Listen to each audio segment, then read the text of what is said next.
This is Lou Dobbs Tonight. News, debate, and opinion for Tuesday, March 3rd. Live from New York, Lou Dobbs. Good evening, everybody. President Obama and British Prime Minister Gordon today calling for a new world order to tackle our global economic crisis. President Obama said globalization can be an enormous force for good. Prime Minister Brown again pushing for what he calls a global New Deal, paid for by the United States, of course. And Budget Director Peter Orszag saying budget deficits could amount to $2 trillion more if Congress doesn't pass the president's budget. Ed Henry reports now from the White House on the summit meeting between President Obama and Prime Minister Brown. A meeting of the U.S. President and British Prime Minister used to mean talk of war and peace, but it's all about the global economic meltdown now. My main message to the American people is to just recognize that we dug a very deep hole for ourselves. There were a lot of bad decisions that were made. We are cleaning up that mess. It's going to be sort of full of fits and starts in terms of getting the mess cleaned up, but it's going to get cleaned up. Prime Minister Gordon Brown is wounded at home and wanted a full-fledged news conference to stand beside a popular new leader. Instead, Brown got a more low-key meeting in the Oval Office, and yet, unlike Tony Blair, he didn't seem to mind being considered the American president's poodle. And I think the history books will record that what he has done in his first, nearly 50 days of office has been momentous in setting the means by which we can see the economic recovery happening. Brown desperately needs President Obama to help Great Britain deal with the financial crisis. As far as the common interests that we're pursuing, look, there is the possibility in the next few months of a global New Deal that will involve all the countries of the world in sorting out and cleaning up the banking system. The president pointedly did not make any promises about a global New Deal, focusing instead on trying to reassure Americans about 12-year lows on Wall Street. What I'm looking at is not the day-to-day gyrations of the stock market, but the long-term ability for the United States and the entire world economy to regain its footing. And, you know, the stock market is sort of like a tracking pole in politics. You know, it bobs up and down day to day. And if you spend all your time worrying about that, then you're probably going to get the long-term strategy wrong.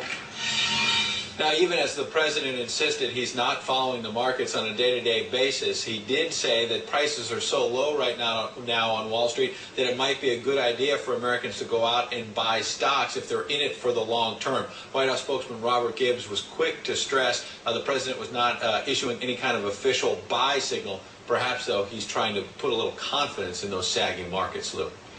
I'm not sure what you would call that with the President of the United States, who has pretty much demonstrated he doesn't know much about economics, suggesting people go out and buy stocks. The last person who does know something about stocks to make such a suggestion was Warren Buffett in October, and since then the Dow Jones Industrials have lost more than 2,000 points. Surely the president will refrain from doing that sort of thing again, one hopes. But I don't quite understand the president's comment about a tracking pole, a political tracking pole, when talking about the markets. Housing values have just collapsed in this country. The credit markets are absolutely resistant to flowing and to opening up. It is not simply a tracking pole called the stock market that we're looking at here, is it? Lou, there's no doubt that there are many different barometers, and many of them, if not all of them, are pretty bad right now. The president himself has said that many times. He's hoping that he can convince the American people that if he puts his policies in place, it's going to start turning around. Exhibit A would be the stimulus bill, the $787 billion. He went to the Transportation Department today to tout the fact that the first shovel is essentially going in the ground in Maryland near D.C. here today to start work on a road project. But obviously, obviously, the proof will be in the pudding. We still have to see whether or not all of that money that's being spent is going to turn it around. And there's been heavy criticism the last couple of days of this president, mostly by Republicans, but by some conservative Democrats as well, raising concerns, as you mentioned on the Hill today, with some of those Obama officials about the budget, about the fact that there are some taxes being raised and there's some spending going up as well. Some taxes? Did you say some taxes? I did say some taxes. I mean, my God, that budget is filled with new, higher taxes.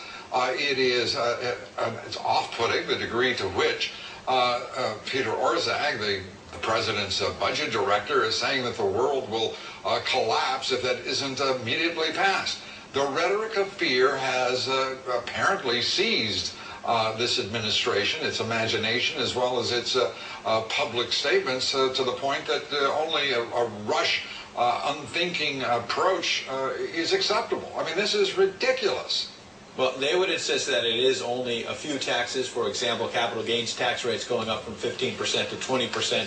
As you know, they're going to let the Bush tax cuts, at least they're proposing, to let the Bush tax cuts expire at the end of 2010. But I mean, if I may, this is the same nonsense we've seen with administration after administration, only this one dealing with a real economic crisis, making these absurd projections on economic growth in the midst of what this president is saying is approaching a catastrophe economically. It makes no sense at all what we witnessed today, at least to my view. Thanks very much, Ed Henry at the White House.